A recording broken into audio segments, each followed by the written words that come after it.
There you go. All right, everyone. It's Alexander and Kara here once again for Comics Chat.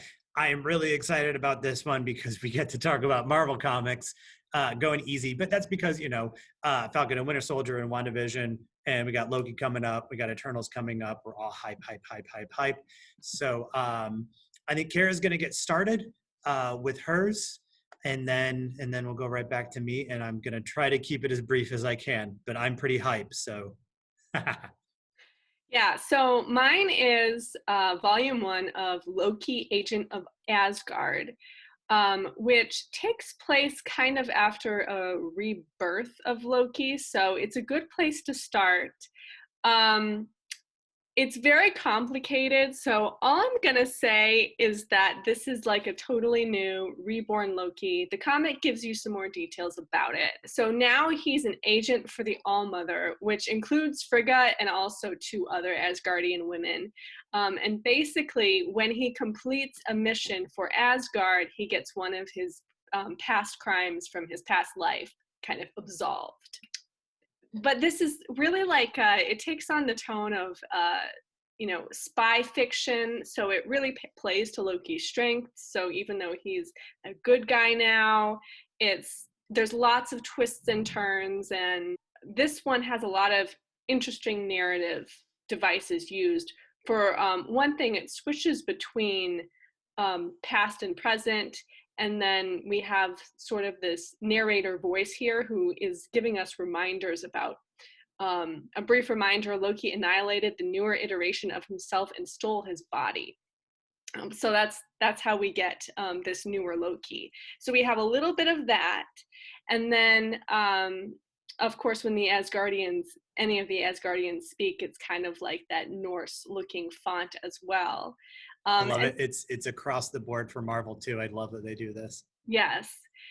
It sort of starts in the middle of things here. So as Loki explains stuff to us, we get these mini flashbacks too of just before this happened. And there's a succession of those, and that makes it really fast-paced and gives that kind of like spy fiction feel as well.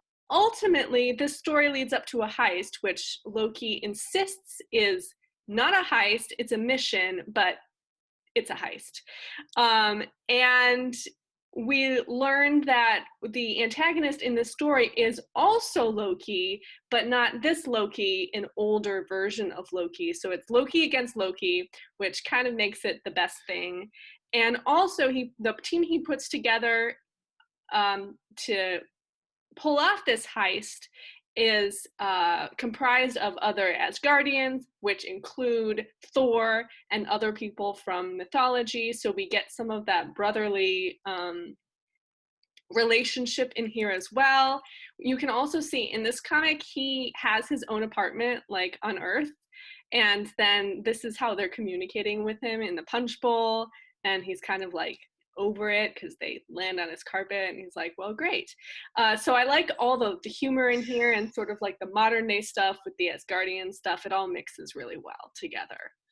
Real quick before we continue, I want to point out the sploosh there. Marvel's been killing it with the onomatopoeia panels lately. So sploosh, ding dong. A lot of what I've been reading lately, the gunfire has been bada bada bada bada bada. Just really good stuff. You can't go wrong with that in a comic, honestly. No. All no, right. Really so the all of this is leading up to sort of like a revelation at the end, which I won't reveal, but it's kind of heartrending and it makes you want to read on. So this is one I definitely recommend starting with because you'll want to read more. Is it on Hoopla?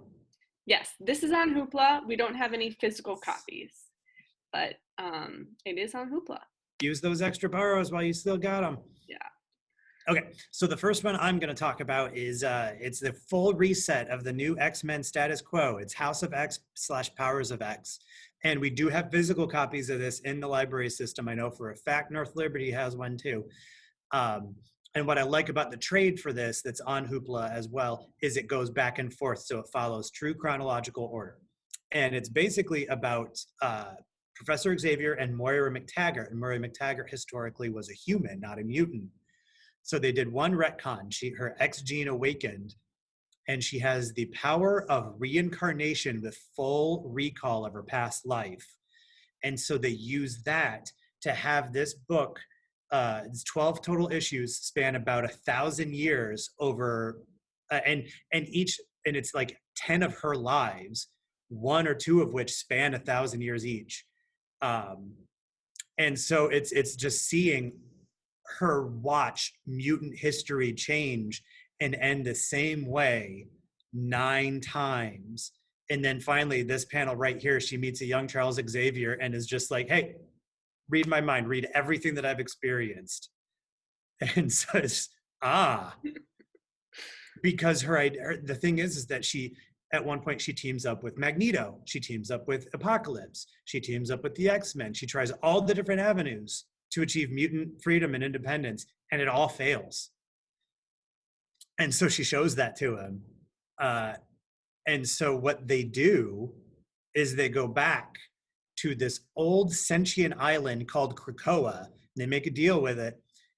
And so the X-Men and the mutants form a nation state on this island. And so half the book, the House of X books, are about the formation of the nation state, getting the rest of the world to take it seriously and recognize their sovereignty. And then the Powers of X is the future transhumanist story of what Moira McTaggart observed, how the mutants lose every time to the AI Nimrod.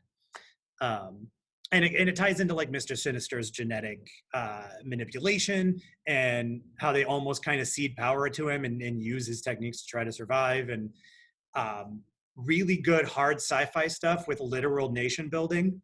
But what I also really love about this series is that it sets up, like I said, a new status quo. So all the mutants, one of the stipulations of this new nation state, you're free to move there. You are a citizen, you are absolved of your sins, because one of the things that happened with this new nation state is they figured out how to resurrect themselves. Combining the powers of 5 mutants together, they're essentially immortal.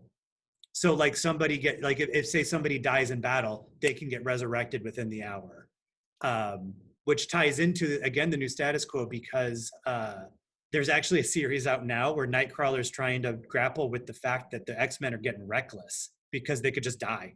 They don't care. And of course, him being a devout Catholic. But it's just really, it's a really neat reset, because you now have these multiple lines. And the next one I'm going to talk about, Marauders, is one of them. But you've also got the mainline X-Men, Excalibur, which is the English side of it, but it's the new Captain Britain, which is Betsy Braddock, formerly Psylocke, gets split from Psylocke. She gets her own body back. It's got Rogue and Apocalypse and Richter and Gambit in it, and Jubilee.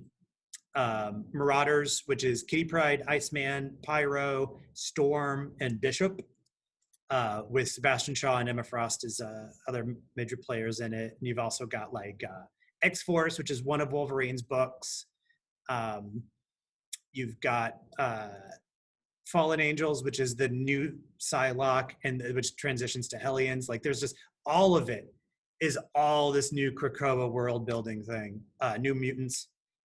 It's just fantastic. You have no shortage of things to read if you're into the setting, because they all play with it.